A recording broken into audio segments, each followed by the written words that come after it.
हे नारद जी, मेरा जो सही ठिकाना है, स्थायी रूप में मैं कहाँ रहता हूँ मैं तुम्हें बताता हूँ।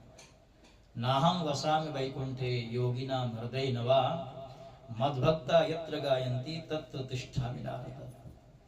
कहते हैं कि न तो मैं वैकुंठ में रहता हूँ, न मैं योगियों के हृदय में रहता हूँ। मद्भक्ता यत्र गायन्ति, जहाँ मेरा गायन होता है, मेरी कथा सुनी और सुनाई जाती है, मैं वहीं पर रहता हूँ। यकीन मानना, 7 दिनों के लिए 31B एडी ब्लॉक पीतम्बरा में भगवान आ गए हैं। अब 7 दिनों के लिए तो आ ही गए, अब उसके आगे भगवान को कैसे रोकना है, वो आपकी कथा की जो श्रद्धा है, जो लगन है, वो बताएगी। आप किस तरह रोक सकते हैं। इसलिए हमने कहा कथा में बैठे हो, शरीर को कथा में रखा हुआ है तो मन को भी रखो। अब बिना मन के आपका काम बनने वाला है नहीं। तो इसलिए जहाँ भगवान का गायन होता है, भगवान वहीं पर आते हैं, वहीं पर निवास करते हैं। भक्ति महारानी ने निवेदन किया कि आज के बाद मेरे लिए स्थान बताइए, मैं जहाँ रहूं। तो सनत कुमारों ने भक्ति महारानी के लिए स्थान बताया है। भक्तिश गोविंद स्वरूप कर्त्री, प्रेमैक धर्त्री भवरोग हंत्री, साचम तिष्ठस्व सुधैर्य संशया, निरंतरम वैष्णव मानसा। हे देवी, यदि आप रहना चाहते हो तो भक्तों के हृदय में निवास करो, और भक्तों के हृदय में निवास करके आपने क्या करना है, गोविंद स्वरूप कर्त्री, अर्थात भगवान से भक्तों को मिलाना है, प्रेम प्रकट करना है भक्तों के हृदय में। और जहाँ प्रेम होता है वहाँ भगवान प्रकट होते हैं। आप यदि भगवान के भक्तों के हृदय में निवास करोगे, प्रेम का संचार करोगे, तो क्या होगा कि भगवान प्रकट होंगे। और भगवान तभी प्रकट होते हैं जब भवरोग की व्यथा समाप्त होती है व्यक्ति की, तब जाकर के भगवान के लिए आने का मार्ग प्रशस्त होता है। ये काम आपने करना, अर्थात भक्तों के हृदय में निवास आपने करना है। ये किसके लिए निर्देश है, किसके लिए है, भक्ति के लिए। निरंतरम वैष्णव मानस, निरंतर वैष्णव के मन में हृदय करेंगे।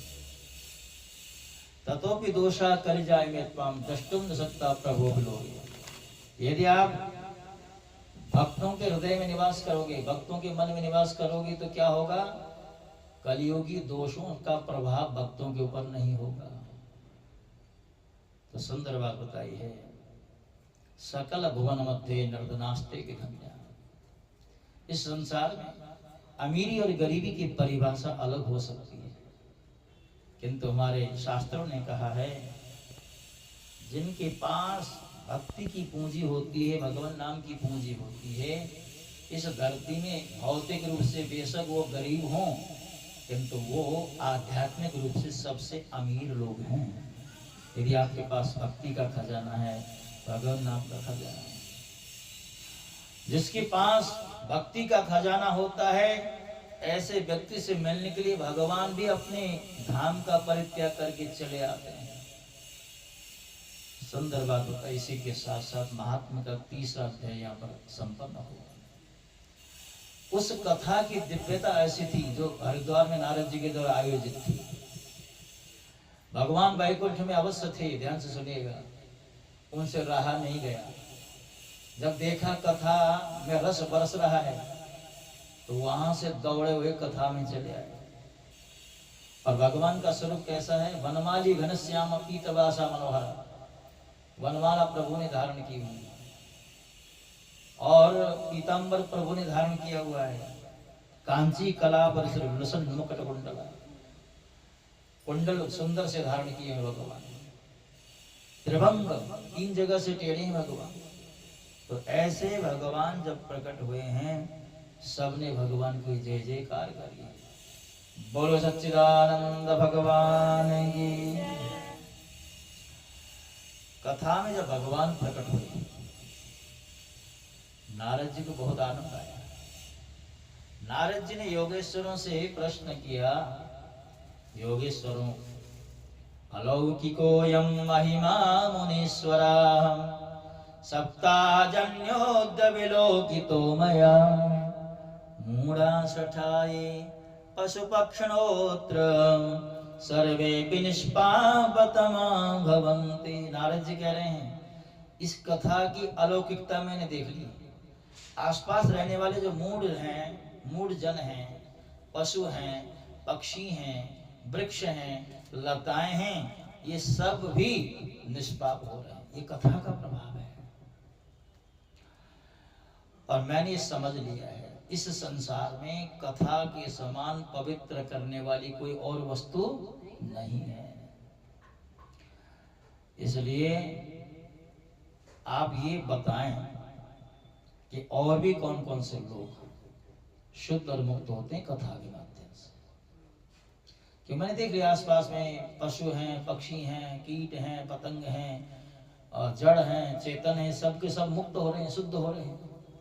इनके अलावा भी कोई ऐसे हैं कि इस संसार में जो कथा से शुद्ध हो सकते हैं?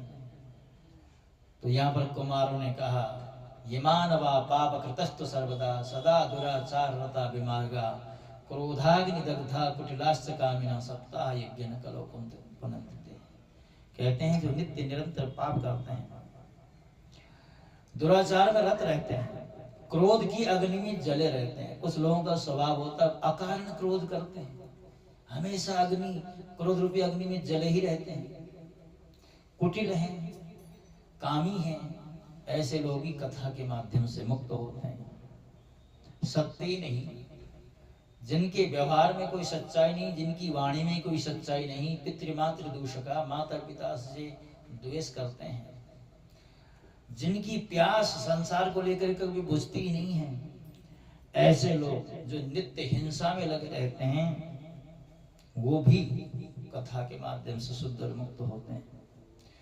मन वाणी कर्म से नित्य निरंतर जो पातक कर्म में लगे रहते हैं, वाणी से करो, मन से करो, शरीर से करो, किसी भी तरह पातक कर्म में यानी खोटे कर्म में लगे रहना है, ऐसे लोग भी कथा के माध्यम से शुद्ध और मुक्त होते हैं। तो इस संदर्भ में एक इतिहास के द्वारा, एक कथा के द्वारा इस कथा को पुष्ट करने का प्रयत्न सनकादियों ने किया। कहते हैं तुंगभद्रा नाम की नदी दक्षिण में बहती है। उस नदी के तट पर एक गांव बसा हुआ है। उस गांव में सभी जाति के लोग रहते हैं और अपने अपनी जाति के अनुसार, अपने अपने वर्ण के अनुसार सभी लोग अपने अपने कार्य में तत्पर हैं। उस गांव में एक आत्मदेव नाम का ब्राह्मण रहता है और इतना ऊंचा है, विद्वान है, इतना पढ़ा लिखा है, स्रोतस्मार्त सुनिष्णात द्वितीय इव भास्कर, यानी इतना विद्वान है कि उसके चेहरे में शास्त्रों का ज्ञान दमकता है, मानो ऐसा लगता है कि ये दूसरा सूर्य है। और उसकी पत्नी का नाम है धुंधुली। तो धुंधुली क्या के बारे में बताया, सुंदरी शुक्लोद्भवा, यानी अच्छे कुल में पैदा हुई है, सुंदरी है, किंतु उसके अंदर कुछ दुर्गुण बताएं। सौभाग्य स्थापिका, अपनी बातों को आगे रखना है, चाहे सही हो चाहे गलत हो, ये मेरी बात सच है, इसको तुम्हें मानना ही होगा, जिद पर अड़ी रहती है, ये उसका एक दुर्गुण है। बताया अब पति पत्नी अपना जीवन जी रहे हैं, उनके यहाँ कोई संतान नहीं। पश्चात धर्मा समारंभा, संतान उत्पत्ति के लिए बहुत सारे उपाय किए गए दोनों के द्वारा, यहां तक कि धनार्धम धर्म मात्रेण मार्गेण, जो भी कुछ संपत्ति थी घर में, उस संपत्ति का आधा भाग धार्मिक कार्यक्रम में लगा दिया था कि हमें संतान हो। किंतु न पुत्र न विवाह पुत्री, न तो पुत्र हुआ न पुत्री हुई। एक दिन ब्राह्मण बड़ा निराश हुआ, भगवान का दिया हुआ सब कुछ है किंतु संतान है नहीं। आस पड़ोस के लोग उलाहना देते हैं, निश्चित ही तुमने पिछले जन्म में कोई खोटा कर्म किया होगा, इसलिए तुम्हें संतान सुख प्राप्त हो नहीं रहा है, तुम्हें संतान का मुख देखने का सौभाग्य नहीं मिल रहा है। कई बार होता है, व्यवहार में बातचीत होती है, कभी कभी थोड़ा सा विवाद सा भी हो जाता है तो लोग सुना देते हैं। आत्मदेव ने सोचा निसंतान जीवन जीने की अपेक्षा तो अपना शरीर त्याग देना चाहिए। अब एक दिन जो है वो घर छोड़ करके वन की ओर चला। अब वन में जैसे ही पहुंचा, मध्याह्न यानी दोपहर का समय था, गया तो शरीर का त्याग करने के लिए था, लेकिन इतनी जल्दी शरीर त्यागना कुछ संभव मतलब आसान बात तो होती नहीं। उसको प्यास लगी, सामने एक कुआं दिखाई पड़ा, कुएं में जाकर के उसने जलपान किया और जल पीने के पश्चात आकर के एक जगह बैठा।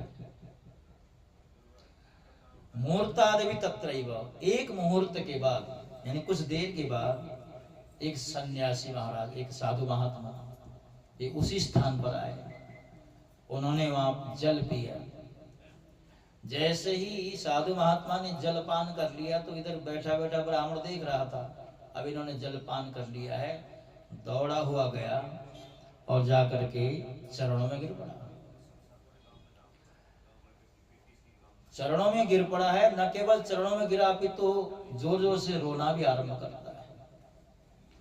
महात्मा ने पूछा, कथम रोदसी विप्रतम काते चिंता बनी। अरे ब्राह्मण देवता, कुछ बातचीत नहीं, कुछ नहीं, तुम सीधे आकर के चरणों में गिर गए और रोने लगे, कारण क्या है? रोने का कारण तो बताओ।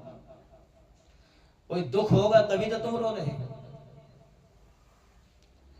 ब्राह्मण कहता है, क्या बताऊं ऋषिवर, लगता है मैंने पूर्व जन्म में बहुत सारे अधम कार्य किए हैं, उसी का परिणाम है कि मैं पितरों के नाम से जो कुछ भी देता हूं, पितरों को आंसू के रूप में वो प्राप्त होता है। न मेरे द्वारा दिया हुआ पितर लोग स्वीकार करते हैं, न देवता लोग स्वीकार करते हैं। संतानहीन होने के कारण मेरा जो गृहस्थ है वो शून्य हो गया है, इसमें कोई तत्व रह नहीं गया है। मैं तो अपने प्राणों का त्याग करने के लिए यहां आया हूं। संतान के बिना गृहस्थ कैसा, संतान के बिना धन का क्या प्रयोजन। इसलिए मुझे अब इस संसार में रहने का मन नहीं करता, मैं तो शरीर को त्याग करना चाहता हूं। क्या बताऊं ऋषिवर, मेरी अपनी संतान नहीं हो रही है वो तो अलग बात है, उसके साथ साथ कभी मेरे घर में कोई गाय आती है तो वो गाय भी बंधुत्व को प्राप्त हो जाती है। कभी कभी मन में होता है कि कोई फलदार वृक्ष का पौधा ला करके आंगन में कहीं आसपास लगा दूं, तो वह वृक्ष भी जो है बंधुत्व को प्राप्त होता है, इसमें भी फल लगते, फल फूल लगते।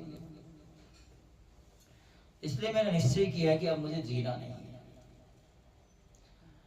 इतने में महात्मा ने उस ब्राह्मण के मस्तक की रेखाओं को पढ़ा है,